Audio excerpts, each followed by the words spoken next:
किसी ने बड़े कमाल की बात कही है कि जिंदगी में खुद को ऐसा बनाओ कि जहां आप ना हो वहां लोग आपको याद करें और जहां आप पहुंचने वाले हों वहां आपका इंतजार करें। हाय गाइस, मेरा नाम है आरजे कार्तिक और आपके लिए एक छोटी सी कहानी। ये कहानी भगवान गौतम बुद्ध की बात उन दिनों की है जब उनकी उम्र हो चली थी, लेकिन तब भी वो गांव से गांव, शहर से शहर जाकर के प्रवचन दिया करते थे, उपदेश दिया करते थे। अपने शिष्य आनंद के साथ में एक गांव से निकले थे और दूसरे गांव का रास्ता बड़ा लंबा था। चलते चलते थक चुके थे, उम्र हो चुकी थी, इसलिए चला भी नहीं जा रहा था। लेकिन अपने शिष्य आनंद को लगातार कह रहे थे कि कोई बात नहीं, पहुंच जाएंगे। चलते रहे चलते रहे। एक व्यक्ति उन्हें खेतों में काम करता हुआ दिखाई दिया। आनंद ने कहा कि भगवान पूछ लेते हैं कि कितना दूर और बचा है। तो उन्होंने कहा ठीक है, पूछ लेते हैं। तो पूछा उस व्यक्ति से कि बाबा जी कितनी दूर और है गांव जहां हमें जाना है। तो उन्होंने कहा कि बस 2 किलोमीटर और बचा है, आ ही तो गए आप, थोड़ा सा और बचा है। जहां उस किसान ने कहा जो खेतों में काम कर रहा था, भगवान गौतम बुद्ध उसकी तरफ देख करके मुस्कुरा दिए, वो भी उनकी तरफ देख करके मुस्कुरा दिया। आनंद को यह बात जमी नहीं कि ये क्या चल रहा है, थक चुके हैं और एक दूसरे को देख करके मुस्कुरा रहे हैं।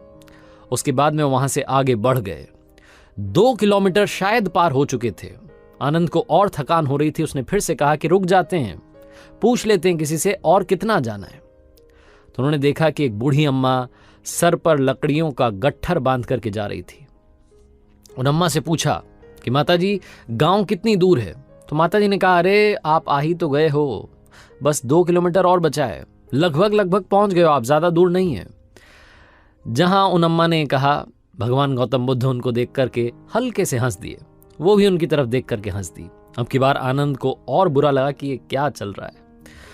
भगवान गौतम बुद्ध ने कहा कि सुनो, चलते रहते हैं, पहुंच जाएंगे, बहुत पास में है, अब तो हम पहुंचने ही वाले हैं। चलते रहे।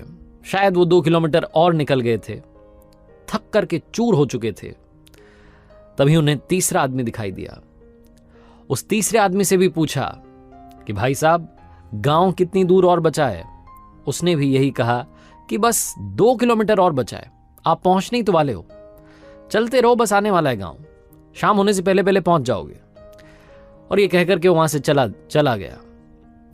जब वो तीसरा व्यक्ति वहां से चला गया तो आनंद ने जो झोला उठाया हुआ था उसे जमीन पर पटक दिया और भगवान गौतम बुद्ध से कहा कि गुरुदेव माफी चाहता हूं, मुझे मालूम है आप कहते हैं कि उलूल जुलूल सवाल नहीं करने चाहिए, फालतू के सवालों से हमारी ऊर्जा जो है व्यर्थ होती है, लेकिन आज मैं आपसे पूछना चाहता हूं आप ये क्या कर रहे हैं। पहला वाला दिखा तो उसे देख करके आप मुस्कुरा दिए, दूसरी वाली जो अम्मा थी उनको देख करके आप हंस दिए। हर कोई हमसे कह रहा है कि 2 किलोमीटर 2 किलोमीटर, वो गांव आने का नाम नहीं ले रहा है। आप ये क्या कर रहे हैं, मुझे इसका उत्तर दीजिए, मुझे जानना है और मुझसे अब चला नहीं जा रहा है। भगवान गौतम बुद्ध ने कहा कि शांत हो जाओ आनंद, मुझे मालूम है कि गांव अगले 2 किलोमीटर के बाद में भी नहीं आएगा। तुम्हें शायद याद नहीं, लेकिन मैं इस जगह पर पहले भी आया हूं और यह गांव 20 किलोमीटर है। जब पहले वाले व्यक्ति ने, जो खेत में किसान काम कर रहा था, उसने मैं बताया था कि 2 किलोमीटर बचा है, तब भी मैंने कुछ नहीं कहा। मुझे मालूम था कि दूर है, इसीलिए मैं उनको देख करके मुस्कुरा दिया।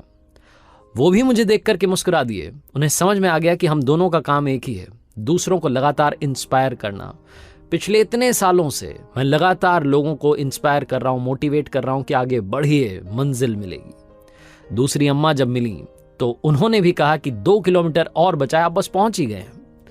उन्हें भी देख करके मैं हंस दिया, वो भी मुझे देख करके हंस दी, क्योंकि वो भी समझ गई कि हम दोनों का काम एक ही है, लोगों को लगातार मोटिवेट करना। और तीसरा वाला जो मिला उसने भी यही कहा कि बस आप पहुंच ही गए हैं, शाम होने से पहले पहले पहुंच जाएंगे।